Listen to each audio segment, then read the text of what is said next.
नमस्ते। कभी ऐसा हुआ है कि कोई हिंदी का वाक्य सुने और लगे कि अरे, शब्द तो सारे पता हैं, पर मतलब ठीक से जुड़ नहीं पा रहा। आज हम उन्हीं छोटे छोटे लेकिन बहुत ही पावरफुल शब्दों की बात करने वाले हैं, जो असल में वाक्यों को उनका असली मतलब देते हैं। चलिए तो फिर सीधे मुद्दे पर आते हैं। जरा इस वाक्य को देखिए, राम खाना खाया। कुछ कुछ अधूरा सा लग रहा है ना? ऐसा लग रहा है जैसे कोई बहुत जरूरी चीज इसमें है ही नहीं। तो वो क्या है जो यहाँ मिसिंग है? तो बस आज हम इसी गुम हुए टुकड़े को ढूंढ निकालेंगे। वो टुकड़ा जो इस अधूरे से वाक्य को एक पूरा और सही मतलब देगा। और ये जो गुम हुआ टुकड़ा है ना, वो है कारक चिन्ह।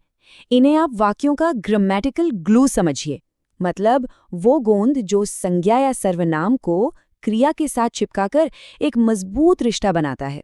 यही बताते हैं कि भाई काम कौन कर रहा है, किस पर हो रहा है, या फिर किस चीज की मदद से हो रहा है। तो हिंदी में कुल मिलाकर ऐसे 8 कारक चिन्ह हैं, और आज हम एक एक करके इन 8 की पहेली को सुलझाने वाले हैं। तो चलिए शुरू करते हैं, एक एक करके इन 8 कारकों और उनके खास चिन्हों को समझते हैं। तो लिस्ट में सबसे पहला है कर्ता कारक। अब नाम से ही साफ है, कर्ता मतलब करने वाला, द डूअर। ये बताता है कि वाक्य में एक्शन कौन कर रहा है, और इसका चिन्ह है ने। और ये देखिए, जैसे ही हमने ने को अपनी जगह पर लगाया, हमारी शुरू वाली पहेली तो सुलझ गई। राम ने खाना खाया। अब ये वाक्य एकदम परफेक्ट है। ये ने हमें सीधे सीधे बता रहा है कि भाई खाना खाने का काम किसी और ने नहीं, राम ने किया है। अच्छा, अब दूसरे नंबर पर आता है कर्म कारक। ये हमें बताता है कि जो भी काम हो रहा है उसका असर किस पर पड़ रहा है। मतलब एक्शन का ऑब्जेक्ट कौन है, और इसका चिन्ह होता है को। जैसे इस उदाहरण को देखिए, सीता को बुलाओ। यहाँ बुलाने का जो एक्शन है वो सीधे सीधे किस पर हो रहा है, सीता पर। तो ये को हमें यही बता रहा है कि सीता यहाँ पर कर्म है, यानी ऑब्जेक्ट है।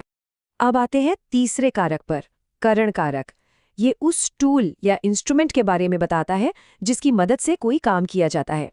इसके चिन्ह हैं से, और कभी-कभी द्वारा भी इस्तेमाल होता है। ये तो काफी सिंपल है, जैसे कलम से लिखा। अगर हम सवाल पूछें कि भाई किस चीज से लिखा, तो जवाब क्या मिलेगा? कलम से। तो यहाँ से हमें बता रहा है कि कलम वो इंस्ट्रूमेंट है जिससे लिखने का काम हुआ।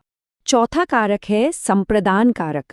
ये तब इस्तेमाल होता है जब कोई काम किसी के लिए किया जा रहा हो या किसी को कुछ दिया जा रहा हो।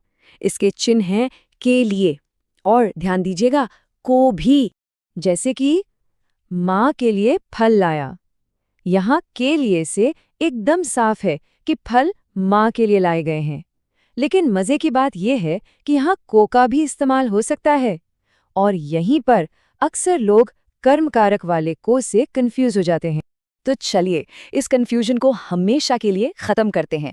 बस एक सवाल पूछना है, क्या एक्शन किसी पर हो रहा है या किसी के लिए हो रहा है? सीता को बुलाओ में एक्शन सीता पर हो रहा है, लेकिन मोहन को फल दो में एक्शन मोहन के लिए है, उसे फल मिल रहा है, उसका फायदा हो रहा है।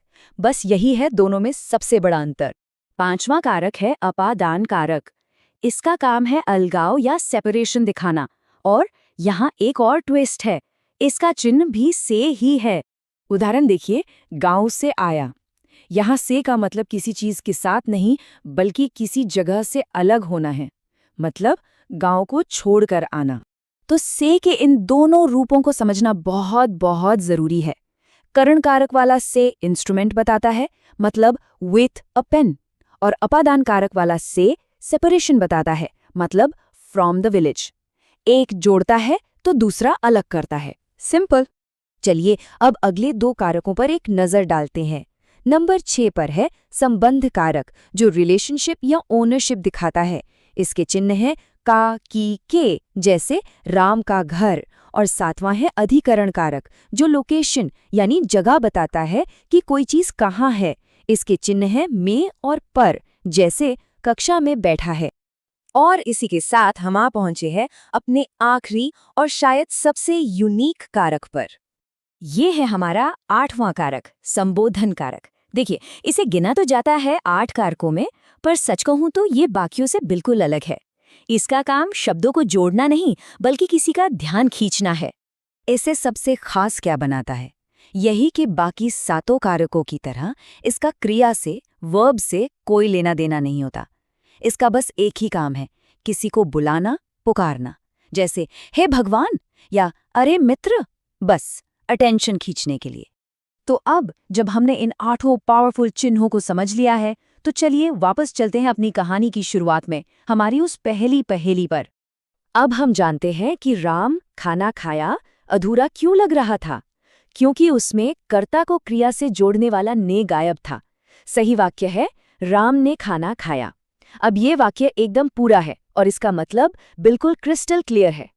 तो अगली बार जब कोई हिंदी का वाक्य सामने आएगा तो क्या उसमें छिपे इन छोटे छोटे मगर बहुत पावरफुल कनेक्टर्स को पहचाना जा सकेगा? ये चुनौती अब शुरू होती है। इस पर सोचिएगा जरूर।